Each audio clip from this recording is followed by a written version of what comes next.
What if I told you instead of feeling like you have to keep your emotional mess under check around men, that your full emotional range and expression and embodiment can actually be the secret sauce for feeling secure in dating and creating a beautiful attraction? Now, today's guest expert has some pretty interesting things to share about that, and how exactly we can bring the gift of our mess to the masculine to create a beautiful, deep connection, the one that you're craving. And I'm really, really thrilled to bring back again one of my favorite people to talk to. Welcome, Madeline.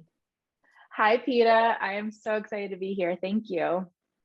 This is a pretty juicy one because we all know, how do we walk that fine line between being an emotional person, but men often don't know how to handle strong women emotions, or maybe that's just a judgment. We'll unpack that, I'm guessing. But let's start off by talking about, like, what do we mean when we use the expression emotional mess? Yes, I'm so glad we're starting here, because I know you might hear this idea of bringing your mess to a man, and it's like, why would I ever want to do that? But I want to help everyone today reframe this idea of working with your emotions, your energy, the way you feel in your body, and to start to understand that as a feminine energy being, you have this incredible range about you. You probably have a sense for what it's like to be deeply angry and, have rage. You probably know what it's like to touch into very deep sadness for yourself. You probably know what it's like to feel just completely ecstatic and totally blissful. And what I want women to understand is that when you acknowledge and embrace that full range, not just what you might perceive as attractive or the thing that's going to make you likable, when you embrace that full range about yourself and you know how to intentionally, consciously bring that forward in dating and a relationship, you now open up to an incredible opportunity to create really deep connection with a man, because you are no longer censoring yourself, but you are allowing yourself to be really fully seen. So that's what we talk about when we say mess. It's maybe the parts of yourself that you feel like have been too much or not enough, or the times that maybe you've been told by a man that you're too emotional, or you're too dramatic, or you're too needy. It's actually bringing those parts of yourself that you may feel fear or judgment around, and consciously, deliberately bringing them forward. Yeah, because we've probably all had an experience of where we've been emotional or upset or had PMS or whatever it might be. And the man that we're dating or that we're in a relationship with, we can see he's not really comfortable with that. Or even in some instances, we may have been like dismissed or gaslighted, like, what are you talking about, or what are you carrying on like that for, depending on what the relationship's like. So we've actually had feedback sometimes that bringing our emotions into that dynamic with the partner is not always well received. How do we understand this more, like this potency of our emotions and the difference between the emotions that he does receive well and the emotions that he doesn't receive well? Is that what it's about? Yeah, so really why I wanted to speak on this topic is because I hear a lot, and I'm curious for you, Peta, if you experience this as well. I hear a lot from women that they want to be in their feminine, they want to be fully self-expressed, and yet there can be this narrative of what it means to be in your feminine. And a lot of times I see women misunderstand this or misinterpret it, where they think I have to be leaned back, I have to be just kind of censored and, hold in all of my emotions. And yet I would like a man to be cherishing me, adoring me, leading me. And what I often say is, if you would like to experience those things, you have to give a man something to go by. You have to give him something to cherish and adore and lead. And that giving him is your emotional expression. And so this can sometimes feel like, oh, so I should actually be turning up the dial on how much I am conveying and expressing. And my answer is yes. And so I'm curious, Peta, do you often see that with women you work with, that kind of misunderstanding around the feminine?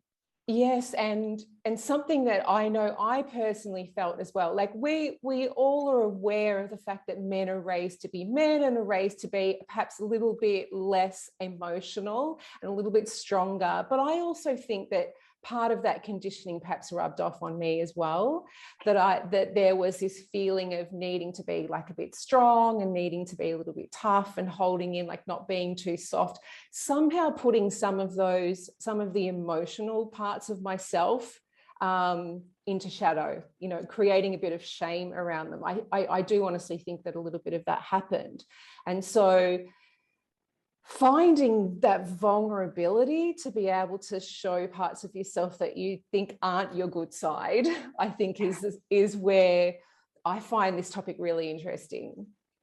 Yes, I am so glad you spoke to putting some of those parts of yourself that maybe you feel shame or insecurity about into the shadow. And so that's what happens for a lot of us. I know you and I share this background of identifying as anxious daters. And so for myself, when I was dating, the insecurity I would feel, oftentimes I would shove that down. It would be repressed, and then it would kind of pop up in really unconscious ways that I wasn't proud of, didn't feel good. There was no kind of finesse to it. And so I had to have this kind of paradigm shift where I started to understand, okay, I've been really fearful of being abandoned or rejected or being seen as too much or not enough by a romantic partner. What if instead I prioritized not abandoning myself, not rejecting parts of myself? What if I learned to see the wisdom and beauty in the shadow sides of myself? And in my current relationship, I really believe that we are where we are now because I started that relationship very different than I had previously. I was like, okay, I'm feeling insecure.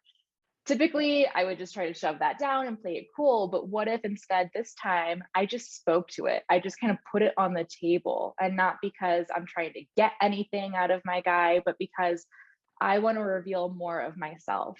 I don't want to keep that part of myself in hiding anymore.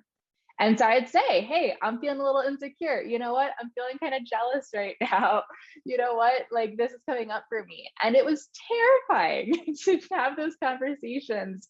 But it was also an incredibly healing process because I learned I can hold myself through that.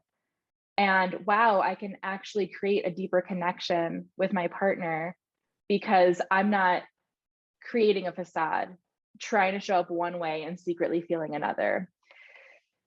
And just I guess I'd love to just actually double down on that point as well and re-clarify. I think now that a concept like the love languages is so widely known now, and it's been around for a long time, it's really common that we actually share that with someone that we're getting to know and that our partner knows our love languages, and it is like a new language around dating and relating. And so are you suggesting that if we know that we have avoidant attachment or anxious attachment or something else about our own unique insecurities or patterns, if we're aware of that and we notice that coming in, are you suggesting that we actually share that specifically with a partner? Yes, I have found in my own experience with my clients that it can be a really helpful piece of information, and just to own that. So a lot of times women will be like, I don't want anyone to know that I feel anxious in love or identify as an anxious dater. I want to kind of shove that down and show myself as someone who's more secure, even if maybe those insecurities are still hanging out under the surface. But I have seen it is so connecting to say, hey, this is where I'm at. These are the things I'm working through. These are some of my past patterns that I'm aware of. This is how I can still show up. That means I might be asking for reassurance from time to time. That means I may kind of get in my head and feel a little bit jealous or a little bit insecure. And just kind of bringing that to the surface and normalizing it, I have found that creates such incredible permission, because it's like, yes, we are two messy humans coming together. And if we can just embrace that, it creates just a more intimate bond. It just allows you to be real, and so much growth and connection can come from there. Yeah, I thank you for clarifying that, because I think we have a tendency, especially with anxious attachment, to move in the opposite direction. We're so sensitive to the possibility of being rejected, and being rejected for those things that we might feel a little bit embarrassed about, like our insecurities coming up, and things that might have happened in past relationships where we've been like super, super anxious and insecure. So I think, I love that you're really making that an important part of like sharing within a new partnership. So those are some of the like shadowy sides, I would say. And I encourage everyone listening to just consider for yourself, like, what are those sides of your personality, of yourself, that you've felt like you haven't been safe to bring forward in relationship, or you haven't wanted anyone to know. Or maybe it's like, well, once we're committed, once I know that we're settled in, now I can bring these things forward. How can you start to play with those aspects of yourself earlier on in the dating process? How can you integrate and embrace those sides of yourself sooner rather than later? I think that there's such liberation around that. And then on the opposite side of the spectrum is bringing forward more full self-expression in the times where you do feel really good, in the times where a partner or a potential partner is doing something that just feels amazing, and you want to convey that excitement, that appreciation, that warmth. What I find is when we are censored on one side, like we're like, oh, I can't let him see this side of myself, we also clamp down on the good emotions, or the parts of us that could be really connecting in a more positive way, like the appreciation and warmth. And so I just encourage everyone, it's like, look at that full self-expression spectrum, and how can you bring more forward on both ends? Why do we do that? Why do you think we do sort of inhibit ourselves a bit when it comes to the joyful expression, the positive expression? Yeah, I'm so glad you asked that. I find that this is another misconception a lot of women hold around the idea of feminine energy, which is, well, I don't want to look too interested too soon. I don't want to get ahead of myself. I want to kind of, see what he does first. And this can be well intended. I know most women don't mean to be playing a game or have a tactic in mind when they're dating. But when we don't trust ourselves to really be alive in the moment with whatever that looks like, and to trust the wisdom of whatever is alive in the moment, we kind of second guess, and we can be this kind of like shapeshifter chameleon type. So again, coming back to that place of like, if I'm really excited and grateful that this guy called me like he said he would, oh my gosh, that felt so good, and I want to convey that, like trusting that it's safe to convey that because that's your true expression in that moment, all the way to, hey, you did something kind of shitty, and I want to let you know about that. You can trust that too, right? So I think that trust creates like a safety net where you can then filter, okay, is this coming from a place of truth for me? Yes. Okay, let me bring it forward. As opposed to, it's not, I shouldn't be acting this way, I shouldn't be feeling this way, something's wrong with me, I'm just going to stuff it down. And then it will likely come forward in a more unconscious, kind of sticky way later. I could almost feel a bit of a collective kind of, a collective tension around, you explaining like, show him how much you're interested. Let him know how thrilled you are that he's called. I could feel this kind of collective like tightening up around, do I really want to be that keen? Do I really want to show him I'm that keen? Do I really want to like show all my cards so early on? Do I really want to set myself up, as being that girl that's super enthusiastic? Let's unpack that a little bit. Yes. Yeah, I'm glad you're speaking to that, because I'm sure many women listening are thinking that. And what I want to say around that is I totally get it. I totally get it. I had those same fears. My clients have had those same fears. And what we've seen is those fears are often based on past experiences where, as you mentioned, Peta, perhaps your full self-expression was not well received. You had the message that it wasn't safe. Something bad happened when you showed more of yourself. And so it becomes that kind of self-defense protection thing. But I really encourage everyone to slow down and get really honest with themselves around is that working? Is that how you want to be setting yourself up for a relationship? Or is there a part of you that's even curious about what this other way of relating could look like? Is there a part of you that's even somewhat yearning to be more fully self-expressed?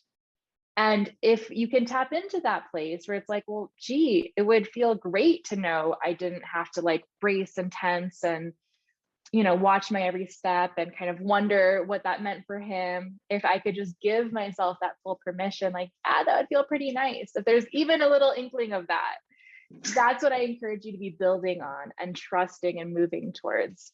And a lot of women I speak to, when we actually sort of go back and uncover what's the source of feeling like I need to be self-protective, there's often, I'd be interested to know if this is the case for you, there's often around about those high school, those early puberty years, those formative years, there was like that guy, that we had a crush on, and then somehow our friends or he found out we were interested and he wasn't interested back. And it just felt like a really massive, big social death in a way, a really big rejection.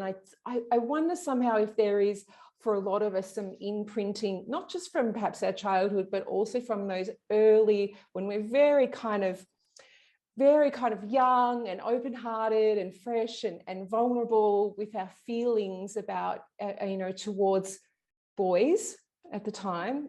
Does that resonate for you as well? Absolutely. Yeah, I think that's such an important point. So we did learn to close off at some point. We did learn to have a guard up. We did learn to be a little bit apprehensive. And what I encourage, if anyone listening is like, oh yeah, my first crush or my first, high school boyfriend, like that was an epic failure or whatever, like there's some charge around that, some residual memory.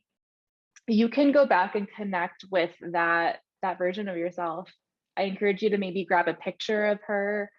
Like I have a picture of younger me on my desk right here, and it's amazing to connect in with her every day because she is that lighthearted, free-spirited, fully self-expressed version of myself. And so like remembering what it was like before you got hurt, remembering what it was like when you gave yourself that freedom.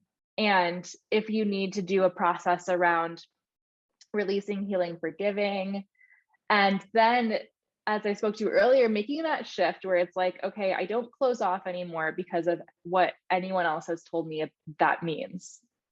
I choose to stay open because that is what makes me feel best.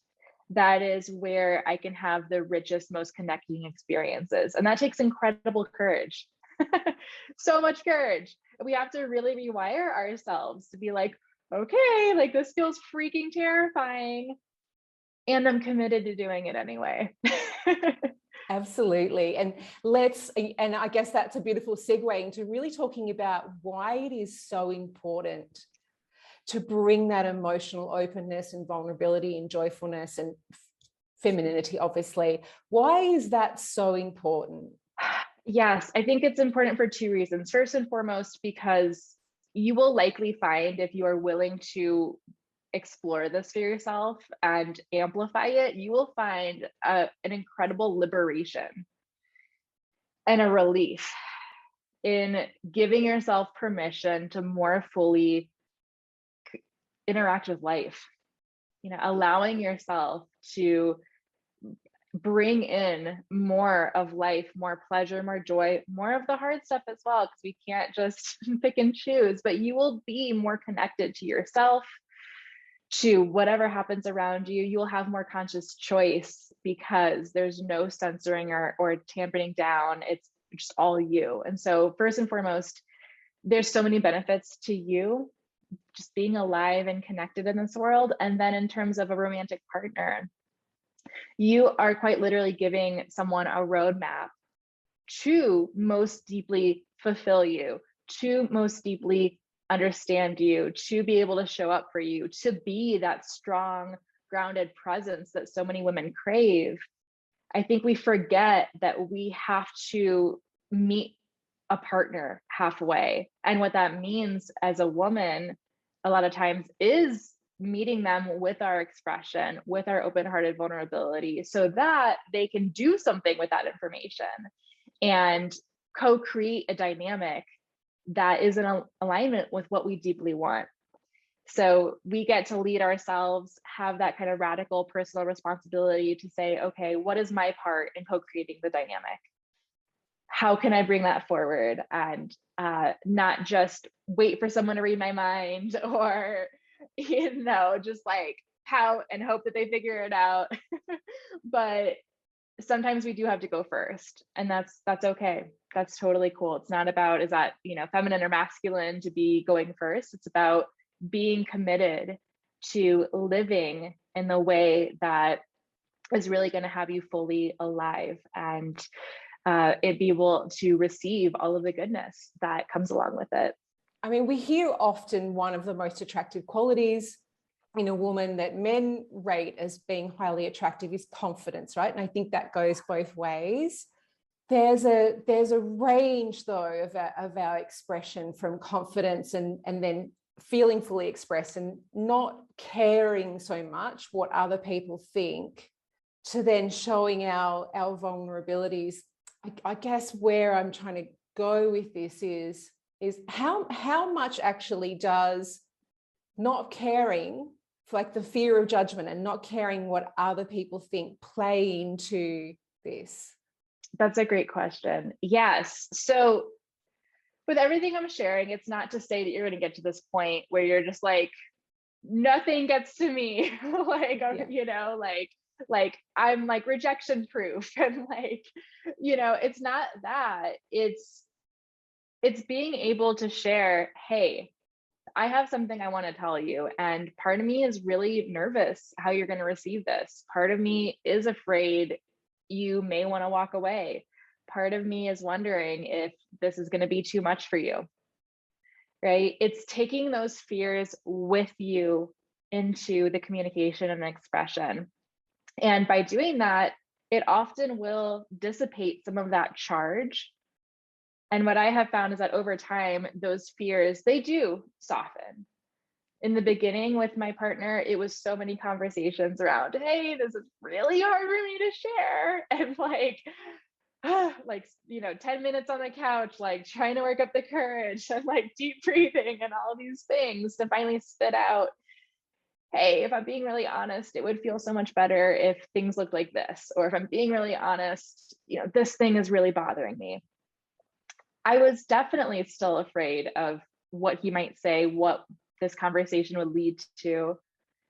But I found that bringing those fears forward, naming them, rather than trying to like shove them down the corner and act like they weren't there, that is what allowed those fears to be present without ruling me, because I was naming them. And also it gave my partner the insight to fully understand what was going on so that he could address it fully.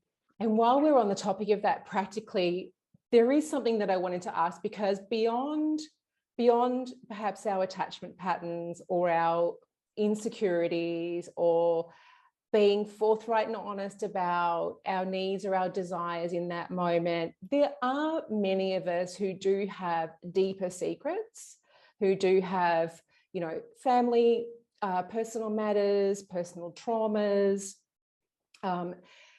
deeper secrets that, are going to actually take even more courage to share if that's appropriate. I just wanted to get your thoughts on when there is something that is even more vulnerable beyond just insecurities, how and when, and what's your thoughts about how to approach those conversations? That was such a great question, Peta. Certainly I have clients that have like sexual trauma, for instance. And so being physically intimate with a new partner can be challenging. And so my recommendation, and of course, this is going to be different for everyone's personal circumstances, but when you do have something pretty sensitive that you're like, no, I don't necessarily want to share this just with, everyone out the gate, you can reference things. Like, so with this example, if there is some sexual trauma, you're wanting to be physically intimate with a new partner, you might say, there have been some things I've experienced before that I'm working through and that make it a little bit sensitive for me to be physically intimate. Like, I'm attracted to you, I'm excited to explore this with you. And I also want you to know that because of those things, we might have to go a little bit more slowly, or these are the things that I might be needing from you to feel safe. And as our connection develops, I might be comfortable sharing more about those past experiences. But for now, this is what I wanted to just kind of give you a little bit of insight into. So I think you can find a way to share that there is something up for you in that way without divulging the full story. And then I think it's also about understanding for yourself, what are those lines and boundaries that you are asking someone to be in agreement with, so that you feel safe, you feel honored, but you're also naming, hey, there are some things, that I've been through, that I'm working through, and perhaps as our connection deepens, I'll expand or not, but, like giving them a little bit of a view without bringing it all forward. Beautiful. Thank you so much for sharing that. And I would definitely recommend for those of you watching that do have something that's pretty sensitive, that you're likely to need or want to share with a partner at some point in the relationship is maybe even practicing writing down how can I become comfortable with sharing this. And I love the words, or some of the examples of the words and the way that you've given us there to frame that conversation, so it doesn't feel so stigmatized. We can just share that with a really beautiful, grounded confidence and honesty. Yes. And so, yeah, finding that line for yourself of like, how much would you like to share? And I think you'll see that if you can build the courage around this, it does create such deeper connection, because remembering that the partner that you are interacting with has his own stuff too, right? And the more we can normalize, like, it's safe for us to bring these things forward. It might be a portion of it right now, but this is a safe space. This is a space where we're not trying to put on a mask and like be perfect. I find that it really just helps like bring the guard down for both people, because it's like, oh, okay, now I don't have to be performative and, try to be someone I'm not. I can be real as well. And it builds that emotional connection. It's like, oh, okay, so like you trust me enough to share that. Thank you. Right? It's a privilege to share those sensitive things. And so it can also be a helpful indicator in the beginning of how is that received before you divulge the full information. Do you feel like it's met with respect, understanding? That can give you a bit of like a green light or red light to know, is this person someone who I can continue opening up to? Or is there a boundary that I want to put in place? And I think that this is actually an important point, that you can be fully self-expressed and open-hearted with your boundaries, with your pacing, with gradually building the connection. So when you can intersect those two things, you are really setting yourself up for relationship success. And I just also wondered too, as well as sharing and leading by example, are there other ways which we're able to make the guy or our partner potentially feel more comfortable to create that deeper, more vulnerable connection? And so I think we also forget that our body is constantly communicating. And when you're even on a date, or you are even on the phone, not even physically face to face, like there is communication happening non-verbally. And that can be a great way to practice some of these things, even before you build up the tools to be having those deeper verbal communication, like talks. It's like, okay, what are the signals my body is sending? What would it look like in my body to be more open-hearted, to be more confident, more courageous? What is it like when I feel closed off and guarded and insecure? And you can start to just play with that physical expression a little bit on the nonverbal level. A lot of our courtship, you could often say these days, is done digitally or virtually, right? Through messaging. Many people often start to build a connection with someone through texting. Does that apply to texting? How do we weave that into our digital communication? I love this because sometimes when my clients are like, I don't know why things just stalled out. We were messaging, it was going great. Now it's like crickets. I'll ask them to show me their, like, a screenshot of their messaging. And I'll often see that it feels very dry. It's like, one sentence, or just like, there's not a lot of like juice there. And to your point, Peta, that yeah, we're all digital. And so how do you convey that expression, that excitement, or even that disappointment, or whatever it is, digitally? My recommendation is to really amp up what you're communicating using maybe an exclamation mark, maybe some emojis, like bringing some life to it. And then of course, if there is something that you're like, oh, like I really want to talk to him about this doesn't feel good, or I have a question or something I want to share that's more significant. Obviously, I don't suggest bringing that to text, but you could share, hey, next time we're together, or there's something on my heart that I'm looking forward to sharing with you. Or hey, next time we can hop on a quick phone call. I want to tell you about something that's important to me. You can even tee it up that way, and I find that can be helpful as well, because you're not just kind of like sitting and stewing over something.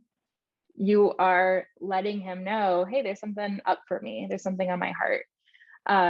And so that's what I would recommend if there is something a little bit heavier that needs to come out. But otherwise, with that like positive reinforcement, appreciation, using some exclamation marks and emojis can go a really long way.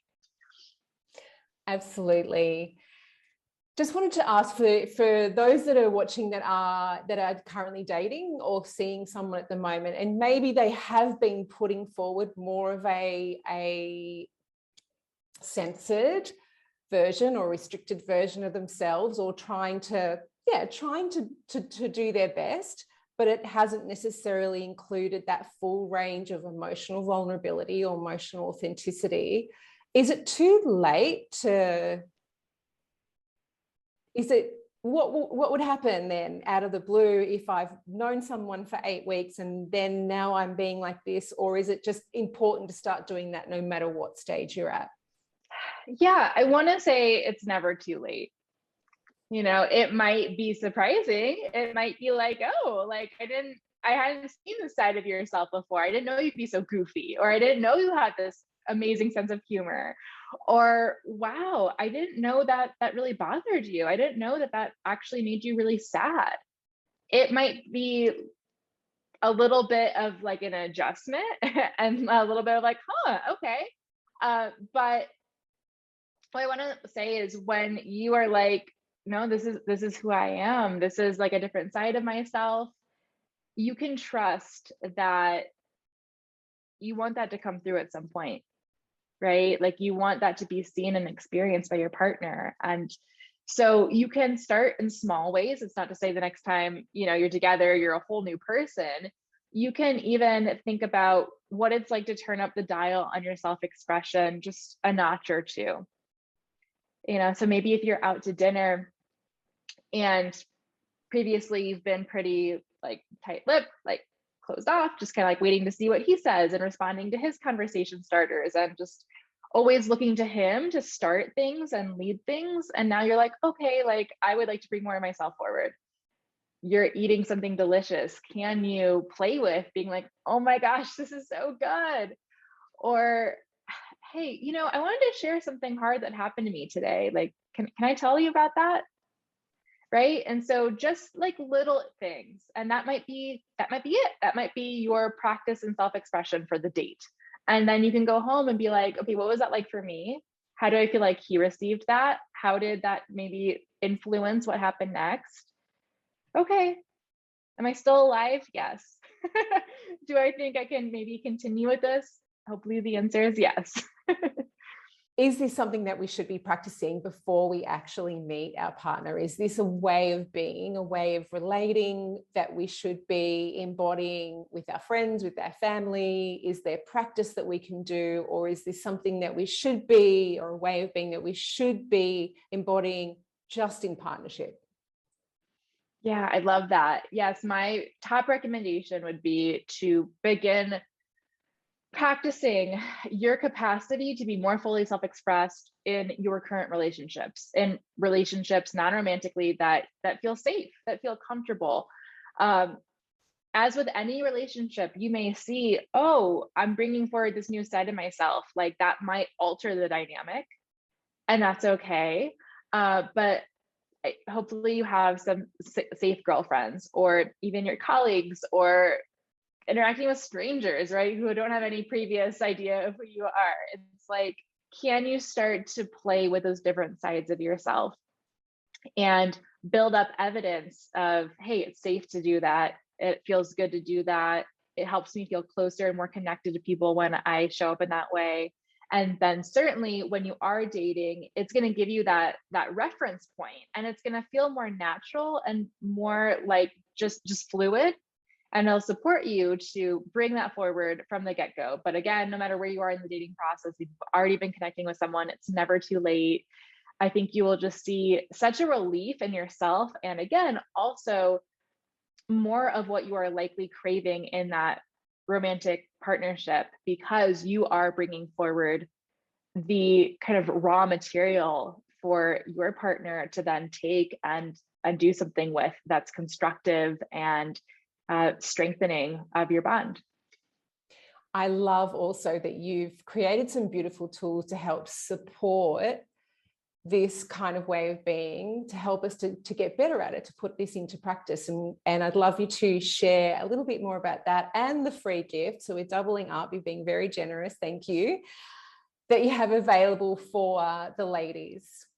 Yeah, so the first thing is a really simple breathwork audio that I do every day, and it has completely changed my life. So what we know, especially if you identify as an anxious dater, is there's a lot of stuck energy and emotion that can build up, especially if you haven't felt safe being self-expressed before. And so this breathwork audio will support you to just kind of clear those energy blockages, and really give you kind of that clear pathway to be able to more easily self-express. So I'm really excited for you to dive into that. And then you also have access to my free masterclass called Sexy, Successful, and Secure in Love. And you will be learning more deeply how to put these things into practice, how to shift out of feeling anxious or even avoidant in your love life, and really ground into that version of you who feels like she can just bring it all forward and knows how to do it in a very intentional way that builds the connection. So I can't wait for you to enjoy that as well. Thank you so much. And I do think that it's really important. Like there's a lot that you're all going to be learning throughout this process, and to go away and think, that's really interesting. I should, embody more of my emotions. I should learn to be able to be more authentically me in my mess. But thinking about it and actually doing it are two different things. So I do really appreciate that you're giving us some tools and some practical things that the girls can go away and actually start now to really put this into practice. Are there any final thoughts, or is there anything else that you'd like to share on this topic before we wrap up?